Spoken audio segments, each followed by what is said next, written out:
قبر پر اذان دینا، اظہر علی دہانی کشمور سے پوچھتے ہیں قبر پر اذان دینا جائز ہے یا نہیں؟ بھائی بدعت عمل ہے، اذان مسجد میں نماز کے لیے، قبروں کا اذان سے کیا تعلق ہے؟ خیر القرون میں ہمیں اس کا کوئی ثبوت نہیں ملتا، نہ صحابہ نہ تابعین نہ ائمہ مجتہدین سے، تو اس لیے اذان مسجد میں آ کے نماز کے لیے دیا کریں، قبروں پہ جا کے اذان نہ دیا کریں۔ کسی دن اندر سے آواز آ گئی نا تو مر جاؤ گے وہیں پہ۔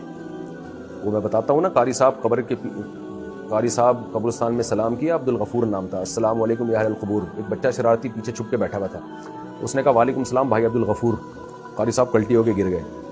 تو قبروں پہ جائیں بس السلام علیکم یا اہل القبور، انتم لنا سلف ونحن بکم خلف وانا انشاء اللہ بکم لاحقون، یہ دعا پڑھیں اور قبر کے مردوں کے لیے دعائیں مغفرت کریں اور پتلی گلی سے نکلیں اور عبرت حاصل کریں وہاں جا کے کہ دیکھو کل ہم نے بھی یہاں لیٹنا ہے۔